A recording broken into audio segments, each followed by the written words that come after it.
Ration அரிசியை வச்சு நல்லா பஞ்சு மாதிரி அதே டைமில் நல்லா வெள்ளை வெள்ளையல்னு மல்லிப்பூ மாதிரி இட்லி எப்படி பண்ணுறது அப்படின்ற வீடியோ தான் இது. இதோடைய கிளியராக வேணும் அப்படின்றவங்க என்னுடைய சேது சித்ரா கிச்சனில் போய்ட்டு பாருங்கள். அளவுகள்லாம் நான் சொல்லியிருக்கேன். இந்த ரேஷன் அரிசி எப்படி க்ளீன் பண்ணணும் அப்படின்ற ஃபுல் மெத்தட் எல்லாத்தையும் நான் சொல்லியிருக்கேன். இதுக்கு 3 ஆழாக்கு புழுங்கல் அரிசி, 1 ஆழாக்கு பச்சை அரிசி, 2 டீஸ்பூன் உளுந்து, இதெல்லாம் நல்லா வாஷ் பண்ணிவிட்டு அந்த தண்ணி இந்த மாதிரி தெளிவாக இருக்கணும். அந்த அளவுக்கு வாஷ் பண்ணிவிட்டு நல்லா ஊற விடுங்க. அரிசி 4 மணி நேரம் ஊறணும், உளுந்து 2 மணி நேரம் ஊறணும். அப்புறம் இந்த உளுந்து நல்லா வெண்ணெய் மாதிரி அரைச்சி எடுக்கணும், பஞ்சு மாதிரி இருக்கணும். இப்போ தண்ணியில் அப்படி போட்டால் மிதக்கணும். இது உளுந்து ஊற வச்சு ஆட்டின தண்ணி தான் அது. அடுத்தது உளுந்தை எடுத்துட்டது அதுக்கப்புறமா அரிசியை போட்டு அரைக்கணும். இந்த அரிசி நல்லா லைட்டாக ரவை பதத்துக்கு இருக்கணும். அதாவது இந்த சன்ன ரவைன்னு சொல்லலை, அதை விட ஒரு ஸ்டேஜுக்கு அப்படி அரைச்சி இதை வருங்க. ஏற்கனவே உளுந்தை நான் அரைச்சி எடுத்துட்டேன்.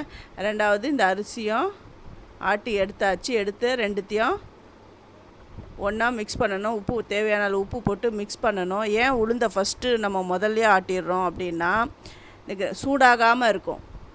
ஃபஸ்ட்டு நம்ம கிரைண்டர் போடும்பொழுது அது சூடு இருக்காது. அதனால தான் உளுந்தை போட்டு அரைச்சி எடுத்துடணும்.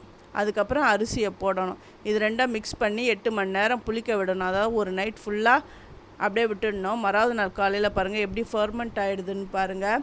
அது ஒரு கரண்டியில் நான் எடுத்து காட்டுறேன் எப்படி இருக்குதுன்னு பாருங்கள். நல்லா ஃபர்மெண்ட் ஆகிடுது. இப்போது அந்த கிரைண்டரை நம்ம க்ளீன் அந்த ஒட்டின்னு இருக்க அந்த மாவெல்லாம் தண்ணி விட்டு நம்ம எடுத்து வச்சுருக்கோம் இல்லையா, அந்த தண்ணியை இதில் கொஞ்சம் விட்டுட்டு நல்லா கலந்துட்டு அதுக்கப்புறமா நம்ம தோசை பண்ணுறதோ இட்லி பண்ணுறதோ நம்ம அதை செஞ்சுக்கலாம். இதை நல்லா கலந்து விடுறேன். இட்லி எப்படி பஞ்சு மாதிரி நல்லா வெள்ளையாக இருக்குதுன்னு பாருங்கள்.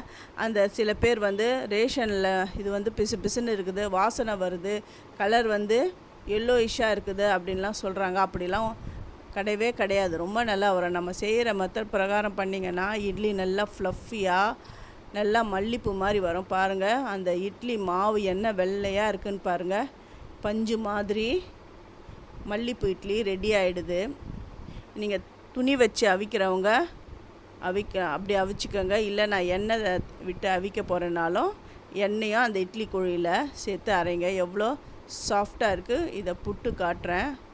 அவ்வளோ ஸ்பாஞ்சியாக இருக்குது. இதை நீங்கள் உங்கள் வீட்டில் செஞ்சு பார்த்துட்டு எப்படி வந்ததுன்னு எனக்கு கமெண்ட் பண்ணுங்கள். சாஃப்ட் இட்லி ரெடி ஆகிடுது. தேங்க்யூ.